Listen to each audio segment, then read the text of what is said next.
آئیے علامہ رضا ثاقب مصطفی کا بیان سنتے ہیں اللہ نے دل کیوں بنایا۔ تو اللہ مجھے بھی اور آپ کو بھی اپنی زندگیوں کو بھرپور انداز میں اللہ اور اس کے رسول کی رضا کے لیے بسر کرنے کی توفیق ارزانی فرمائے، اور ہم اہل ایمان اپنے رب سے بہت محبت کرتے ہیں، ٹوٹ کے محبت کرتے ہیں، اور ہمارے دل رکھے ہی اللہ کی محبت کے لیے ہیں، اور اللہ جل شانہ کی محبت قلب کی زندگی ہے، قلب کی حیات حب الہی ہے، اور اگر اس کو یہ غذا نہ ملے تو یہ دل جو ہے یہ مر جاتا ہے اس چمڑے کے وجود کے اندر، اگر یہ اس کی اللہ کی محبت سے اس کی آبیاری نہ ہو۔ جس طرح کوئی بیج اگر زمین کے اندر آپ نہیں بوتے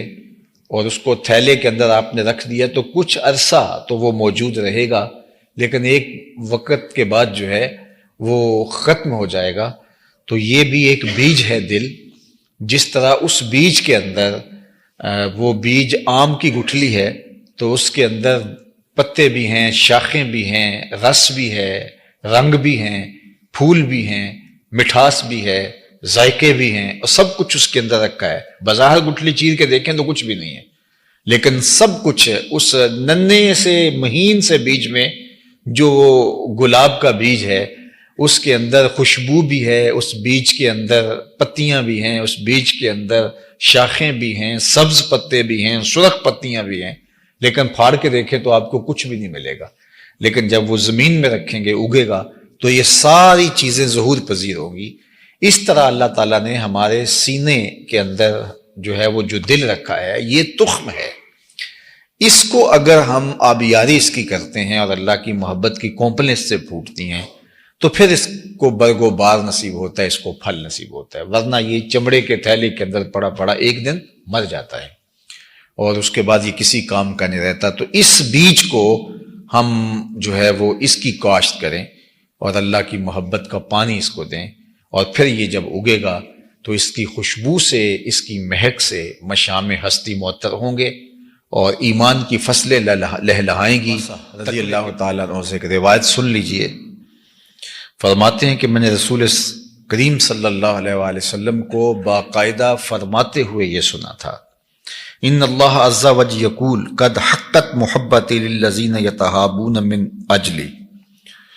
میری محبت متحقق ہو گئی، پکی ہو گئی ان لوگوں کے لیے جو آپس میں محبت میری وجہ سے کرتے ہیں۔ جو لوگ آپس میں محبت میری وجہ سے کرتے ہیں، میری محبت ان پر ثابت ہو گئی، ان پر پکی ہو گئی۔ اللہ اکبر۔ پھر فرمایا وقد حقت محبتی، اور میری محبت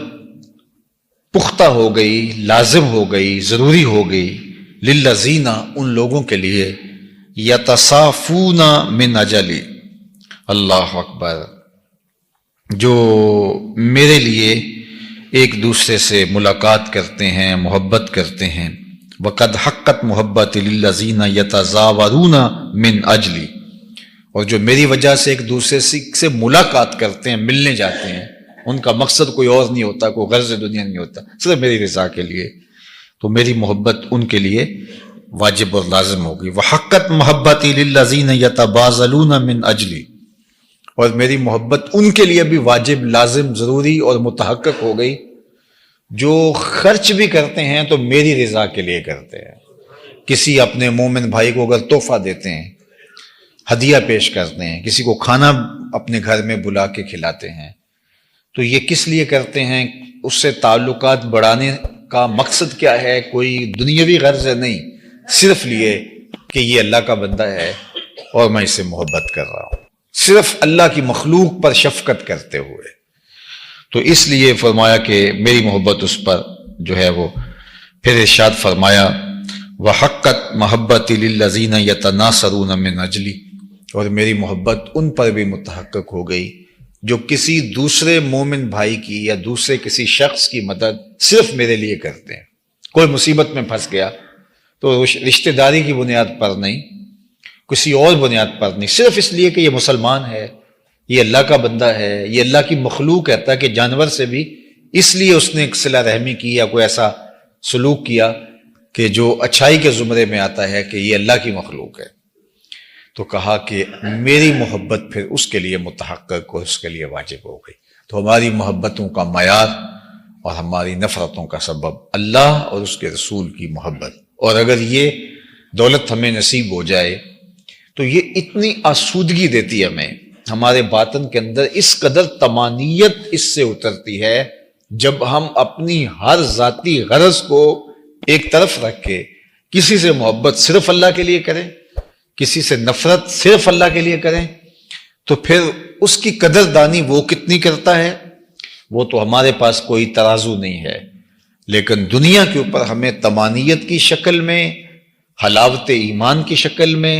لذت باطن کی شکل میں اور کیفیت ایمان کی صورت کے اندر جو ہمیں اس کا صلہ نصیب ہوتا ہے، تو وہ ایک ایسا نور ہے کہ جو اس نور سے متلذذ ہوتا ہے وہی سمجھتا ہے کہ وہ کیا اس کو نصیب ہوا۔